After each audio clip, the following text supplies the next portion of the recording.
mengundang kita setiap datang ke tempat ini, datang ke masjid-masjid dekat rumah. Kalau haji tidak begitu. Salat tidak hanya cukup satu kali satu tahun, tidak hanya cukup satu kali satu bulan, tidak hanya cukup satu kali sepekan, tapi kita selalu dipanggil Allah Subhanahu wa ta'ala. Ada apa dengan salat ini? Karena orang yang mengerti salat dan sempurna salatnya, pasti puasanya bagus. Tapi tidak semua orang yang puasanya bagus, mampu berpuasa, bisa melaksanakan salat. Tidak semua orang yang haji bagus salatnya. Tidak semua orang yang rajin bersedekah bagus salatnya. Kenapa Allah begitu sering memanggil kita? Lihatlah betapa seringnya. Setelah sholat maghrib, berapa waktu antara maghrib dengan isya? Hanya 1 jam. Jadi Allah tidak perintahkan kita di waktu yang singkat ini perintah untuk sholat. Tapi jarak antara isya dengan subuh 8 jam lebih. Kita terlalu lama tidak menghadap Allah. Maka Allah mengundang kita melalui qiyamul lail, salat tahajud, minimal berwitir supaya tidak lama kita berpisah dengan Allah. Setelah salat subuh sampai ma'asyiral muslimin salat duhur, berapa waktunya, berapa jaraknya? Lebih 8 jam. Allah tidak ingin kita terlalu lama berpisah dengan Sang Pencipta. Maka Dia undang kembali kita dengan salat duha. Jarak.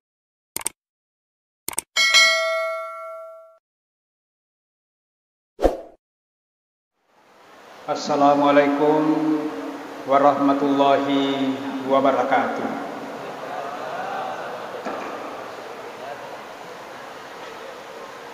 Innal hamdalillah nahmaduhu wa nasta'inuhu wa nastaghfiruhu wa nastahdihi.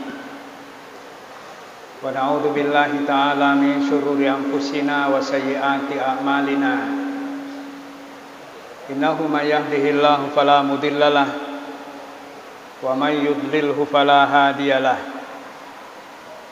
Asyhadu an la ilaha illallah wahdahu la syarikalah. Wa asyhadu anna sayyidana Muhammadan abduhu wa rasuluhu la nabiyya ba'dah. Allahumma fasalli wa sallim wa barik alaihi wa ala alihi wa ashabihi wa man ittaba'ahum bi ihsanin ila yaumiddin. Ya ayyuhalladzina amanu ittaqullaha haqqa tuqatih wa la tamutunna illa wa antum muslimun. Ma'asyiral muslimin dan muslimat, sidang jamaah salat Isya, para penjamu bulan suci Ramadan yang kesemuanya mendapatkan rahmat dari Allah Subhanahu wa taala. Alhamdulillahirabbil alamin. Tentunya kita tak henti-hentinya memuji Allah Subhanahu wa taala atas segala nikmatnya. Kita dipertemukan bulan suci Ramadan tahun ini. Kata Allah, farihina bima atahumullahu min fadli. Orang-orang yang beriman pasti akan menyambut karunia-karunia Allah seperti ini dengan gembira. Siapa yang tidak menemukan dirinya bergembira pada bulan ini, maka keimanannya belum maksimal kepada Allah Subhanahu wa ta'ala.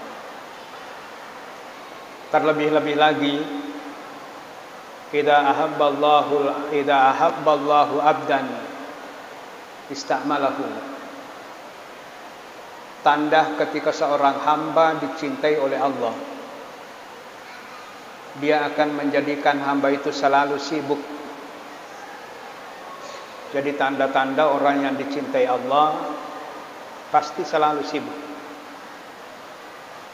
Kemudian Rasulullah SAW ditanya, wa kaifa yasta'miluhu? Apa maksudnya sibuk ya Rasulullah? Rasulullah sallallahu alaihi wasallam menjawab, ayyuwaffiqahu li amali shalih qabla al-mauti. Yang saya maksudkan sibuk, hamba yang dicintai Allah adalah orang yang selalu sibuk mengurus amal soleh, persiapan menghadap Allah Subhanahu wa taala. Mari kita menyibukkan diri di bulan suci Ramadan ini. Bukan waktunya untuk bersantai-santai di bulan suci Ramadan. Kita semua mesti memanfaatkan waktu ini sesibuk mungkin dengan amal ibadah. Salawat dan taslim senantiasa pula tercurah kepada Nabiullah Muhammad sallallahu alaihi wasallam. Nabi yang diutus kepada kita semua menjadi contoh dan teladan untuk keselamatan yang hakiki, keselamatan yang sesungguhnya, kebahagiaan yang sesungguhnya untuk akhirat.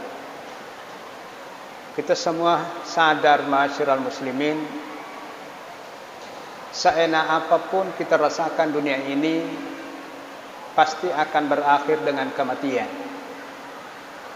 Enak kalau punya harta banyak, tapi setelah kita mati langsung selesai. Enak kalau kita punya rumah mewah, mobil kita mewah, banyak uang, tapi itu hanya dinikmati sampai mati. Kalau kita sudah mati akan berhenti segala-galanya.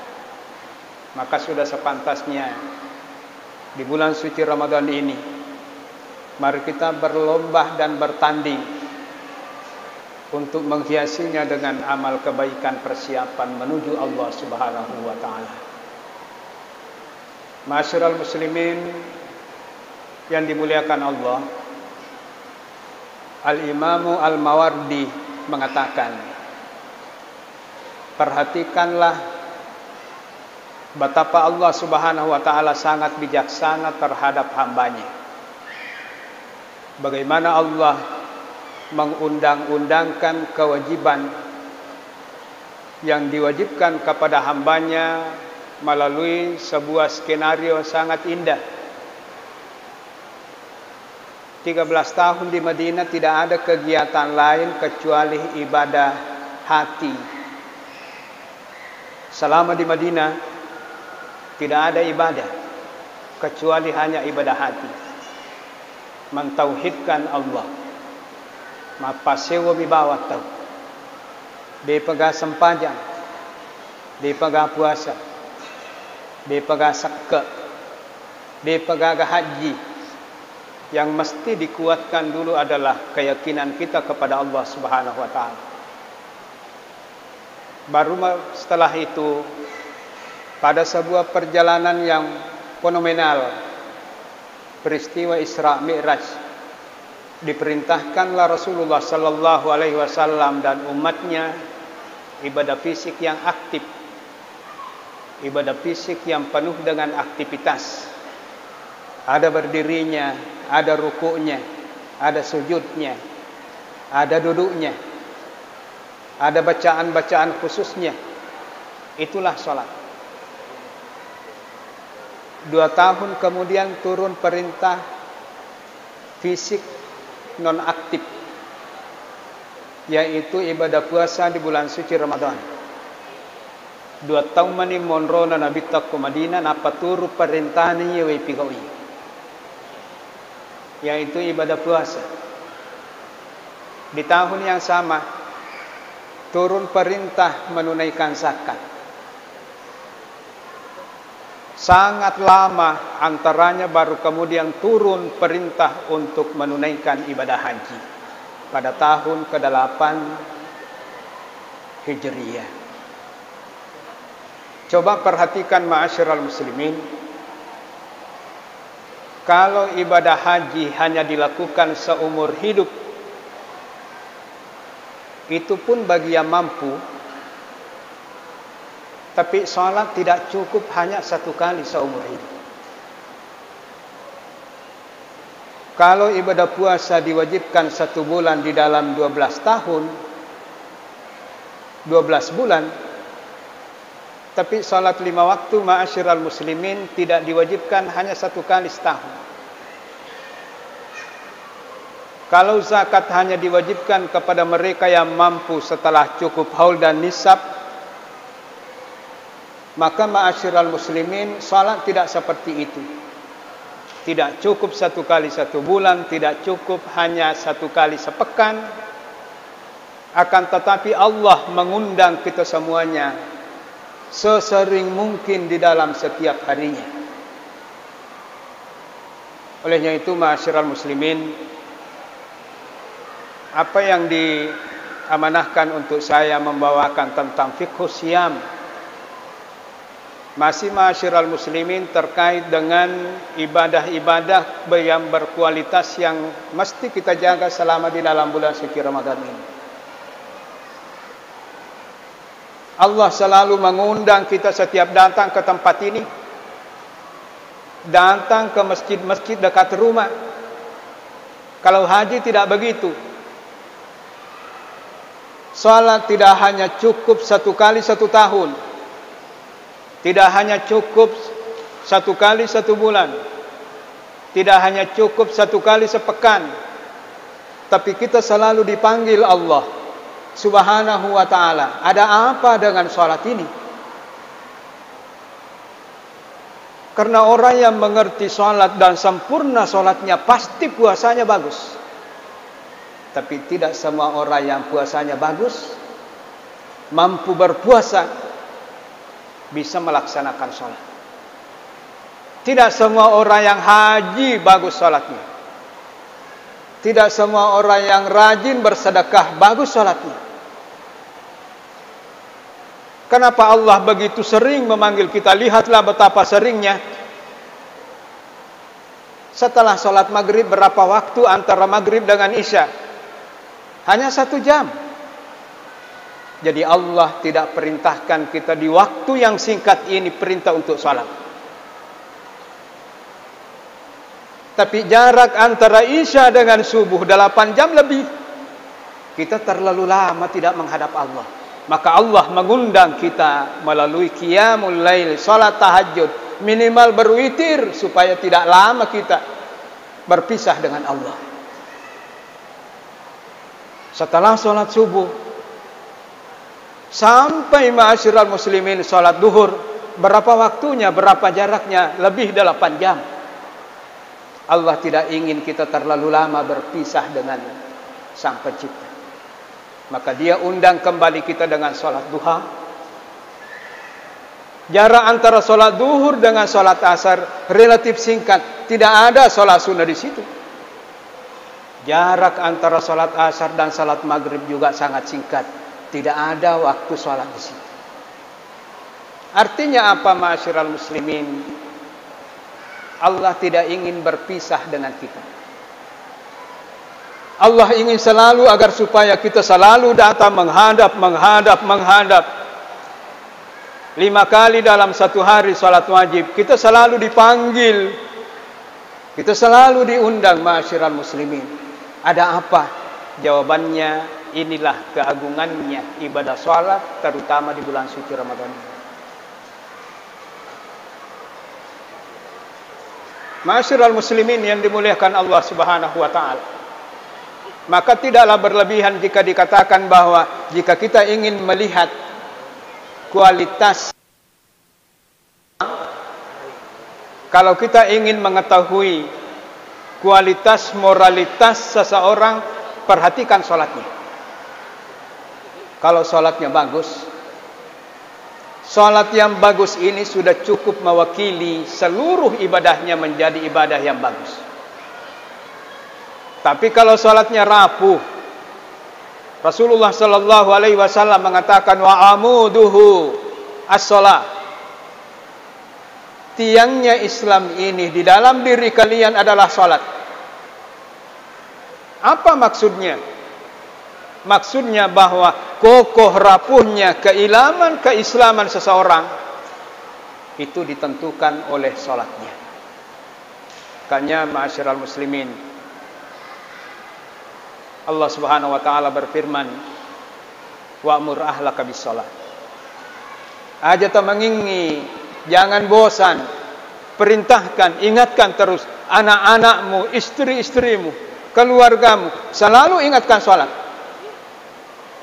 Apakah keislaman anak saya sudah kokoh? Perhatikan salatnya. Intinya ma'asyiral muslimin, Allah tidak ingin kita berpisah dengannya.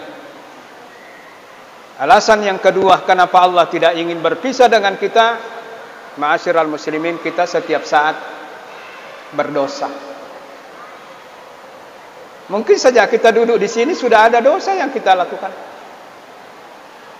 Setiap saat kita dipanggil Allah, karena setiap saat pula kita berdosa. Betapa Allah tidak mencintai hambanya jika sekiranya dia tahu hambanya ini pendosa, kemudian tidak setiap saat dia panggil untuk bertaubat. Jadi salat itu adalah harapan terbesar pendosa untuk mendapatkan ampunan dari Allah Subhanahu wa taala. Kenapa begitu sering kita diundang? Karena sesering itu pula kita selalu berdosa.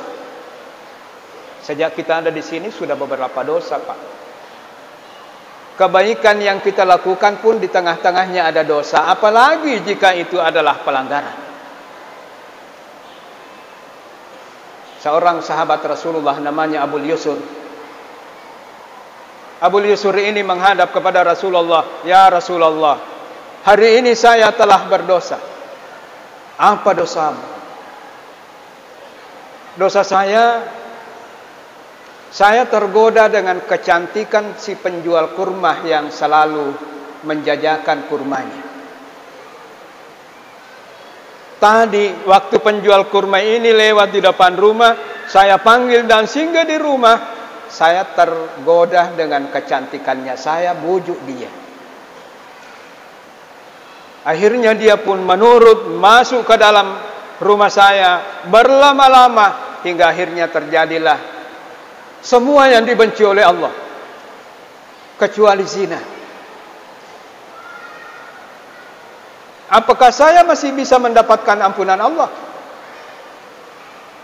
Apakah dosa satu ini telah meruntuhkan, menghabisi seluruh kebaikan saya?" Maka Rasulullah ternyata tidak memberikan jawaban. Rasulullah hanya diam. Begitu sahabat ini merasa tidak mendapatkan jawaban, akhirnya dia menghadap kepada Umar bin Abu Bakar As-Siddiq. "Wahai sahabat Rasulullah Abu Bakar, saya bertanya kepada Rasulullah, tidak diberikan jawaban. Saya ini menyesal. Apakah saya masih mendapatkan ampunan?" Ternyata Abu Bakar, Bapak Ibu sekalian, hanya menegur, "Wahai Abu Yusur, dosamu itu kau ceritakan rahasiamu. Tidakkah engkau tahu dosa yang tidak ditahu orang dan dosa itu tetap menjadi rahasiamu dengan Allah, berarti dosa itu diampuni. Semakin banyak orang yang tahu dosa yang kita lakukan, itu sebagai indikasi bahwa dosa itu susah untuk diampuni. Kenapa engkau menceritakan dosa? Itu rahasiamu dengan Allah." Merasa tidak dapat jawaban, sahabat ini menunjuk kepada Umar bin Khattab, "Ya Umar, saya begini dengan si penjual kurma, saya terpikat dengan kecantikannya, saya tidak bisa." Akhirnya Abu Bakar, Umar, Bapak Ibu sekalian, justru memarahi sahabat ini. "Kenapa engkau menceritakan rahasiamu? Kamu sudah berbuat dosa satu, kau tambah dosamu dengan menceritakan dosa itu kepada orang lain. Itu rahasiamu." Kembalilah sahabat ini menunggu Rasulullah sambil salat berjamaah dengan Rasulullah sallallahu alaihi wasallam. Dia kemudian datang menghadap kepada Rasulullah, "Ya Rasulullah, saya sudah menghadap kepada engkau, kepada dua sahabatmu tidak ada jawaban. Saya penasaran, apakah dosa saya masih bisa diampuni oleh Allah Subhanahu wa taala?" Barulah kemudian Rasulullah memberikan jawaban, "Asallaita ma'anal asar?" Apakah kamu tadi ikut sholat berjamaah dengan kami? Maka sahabat ini mengatakan, ya, saya tadi sholat berjamaah dengan Rasulullah. Rasulullah mengatakan, idhab, ghafarallahu lak. Kalau begitu kamu sholat tadi, sekarang pergilah. Kamu sudah dimaafkan oleh Allah Subhanahu wa ta'ala. Jadi sholat itu Bapak Ibu sekalian, harapan terbesar kita yang sering berbuat dosa tanpa terkecuali. Lihatlah sholat ini sebagai penggugur dosa kita di hadapan Allah Subhanahu wa ta'ala, terutama di bulan suci Ramadan ini. Saya kira seperti inilah yang sempat kami sampaikan. Waktu sudah 8:30 dan insya Allah materi ini kita akan kembali lanjutkan insya Allah ta'ala nanti subuh. Demikian lebih dan kurangnya. Jika ada hal yang kurang berkenan, mohon kiranya dimaafkan. Subhanakallahumma bihamdik, asyhadu an la ilaha illa anta, nastaghfiruka wa natubu ilaik. Assalamualaikum warahmatullahi wabarakatuh.